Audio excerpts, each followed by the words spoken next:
Hey, what's going on, everyone? How you guys doing today? My name is Matt Jarbo. This is Three Buck Theater. And one of the biggest shows of the year just dropped on Netflix. And that, of course, is The Witcher, starring Henry Cavill. This ultimately, to a lot of fans, at least of the DCEU, is probably the reason why Henry Cavill isn't necessarily Superman right now. This is a passion project for him because this dude is a massive fan of the video games. And one of the interesting things that I was waiting to see was kind of what people were going to say about The Witcher. I'm a fan of the video games. I haven't read the books. I know that the show adapts, at least the first season, adapts The Last Wish, which is the first novel. And then it also does a few things in regards to changing up some of the look of the characters, which has been heavily criticized online. And I think with good reason. I'm all for having a diverse cast of people. But when you have core characters that have a very long lineage in fiction, it's kind of dumb to like switch them up for the sake of switching them up. And Triss Marigold, I'm looking at you. Gingers always get the short end of the stick when it comes to Hollywood. But looking at the critical reception to this, I was a little bit surprised because this is something people were looking forward to.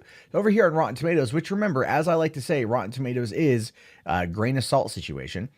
They say here that the world of The Witcher only feels half-formed as it gallops on the screens, but Henry Cavill brings brawny charisma to a series teeming with subversive fantasy elements and dark humor, which, to be fair, if you've ever played the game, yeah, that's actually pretty accurate in the games and also the books. So there's a lot there. But we can see here that this has got a tomato meter of 58% off of 43 critical reviews, but an audience score of 91%. So clearly there is a disconnect between the critics and the fans if you take this at face value. As I've said, take it with a grain of salt. Anything coming off of Metacritic or Rotten Tomatoes, everything is a grain of salt. But what I really want to focus on today is what I feel to be probably the type of situation that should in fact cost somebody their job, right? Or remove them entirely from this type of work. And I say that because of this review right here on Entertainment Weekly, saying Netflix's The Witcher is nakedly terrible, a review. Henry Cavill slashes and smooches through the boring fantasy adaptation, from Darren Franich and Kristen Baldwin. Now, Kristen here is not the problem because Kristen was kind of brought in to help out Darren because Darren was just having a lot of trouble making his way through the show. And that does happen. That's not what I'm talking about here. I understand that sometimes when you do this sort of thing, you don't want to make your way through something. You are simply just not the person to review it. In fact, at that point, you should go to your superior and say, hey, yo, listen, this clearly isn't meant for me.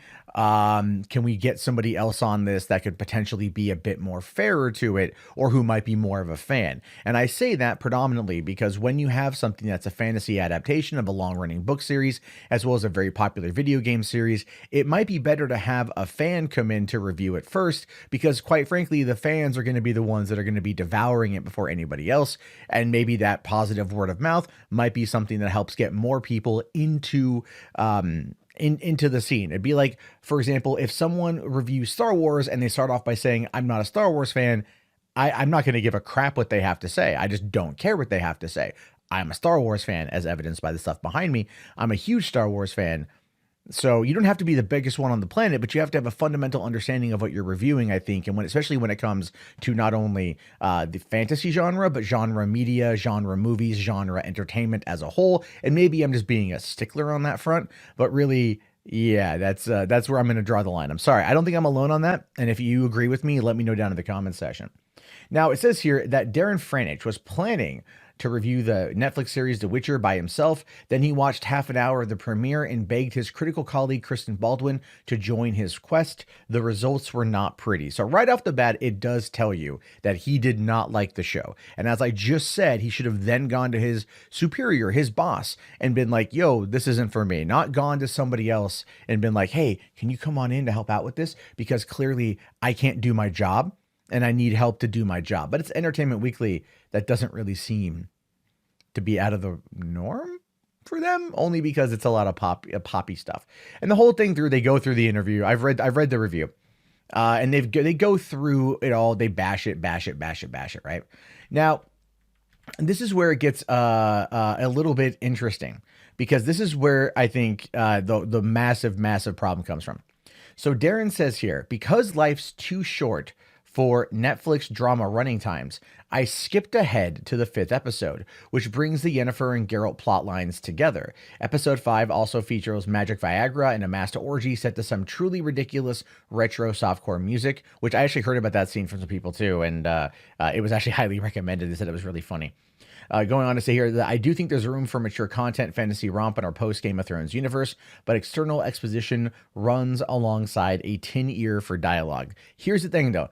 He went from episode 2 to episode 5. He skipped a couple episodes there, skipped more exposition. As we all know, when you watch a TV show for the first season, like 95% of the TV show is just exposition. You have character-specific episodes. The Mandalorian's kind of been like that, even though it feels like more of a serialized thing.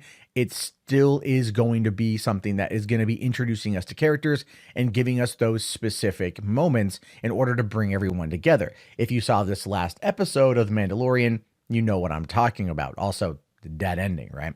But he goes on to say here, this is the first show that I've ever seen that would actually be better with commercial breaks. The goofy syndicated fantasy of yesteryear had to have a brisk pace, building every 12 minutes to an act-breaking cliffhanger.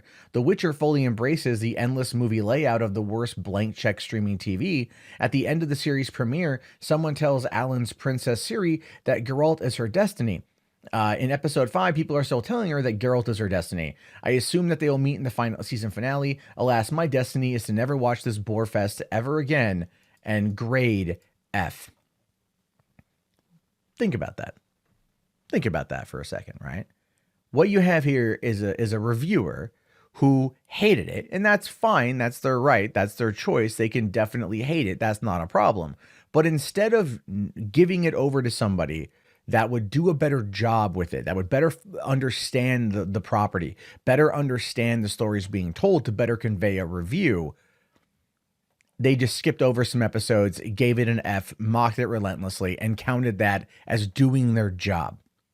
I'm sorry, when it comes to genre media and genre entertainment, I'm not looking for you to do that. I'm looking for you to give it a fair shake and to not come at it from this perspective. If you didn't like it halfway into the first episode, then stop watching it. Just say, I'm done, and I'm giving it to somebody else who will then complete the task. We look at this from a video game perspective all the time. Journalists who don't finish the game are easily called out because we can tell in many cases from what they actually say in the review. In fact, developers will oftentimes call them out because of that. And it's really funny when it happens. Here, this reviewer actually comes out and says, I didn't finish it.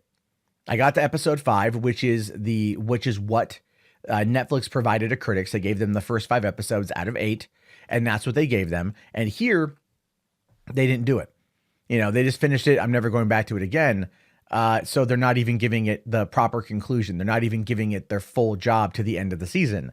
And it's like, would you want to have someone review a movie that doesn't finish it? No, you wouldn't trust that review. They may not like it, and that's fine, but you still wouldn't trust the review because there is no follow through.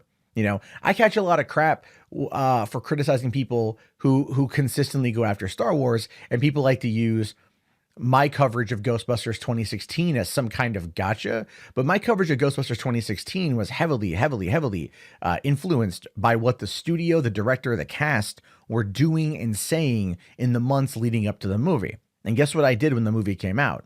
I went and saw it.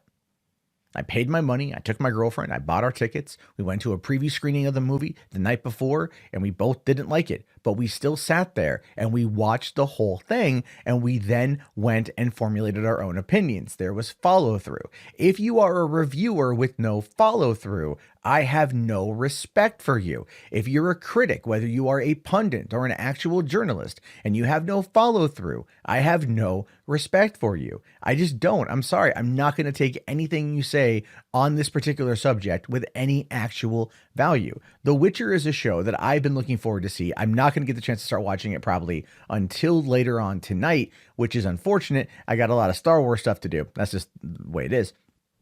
But it's one that I still want to see, and it's one that I'm going to watch all 8 episodes of. I understand that it's got a bit of a slow burn in the beginning, and it ramps itself up. A lot of these shows tend to do that. But I would not ask you to trust what I have to say unless I sat there and I watched the whole damn thing. And I think a lot of you out there would agree with me on that front and would agree that you would want your critics who attack something or are critical of something to finish it through to the end.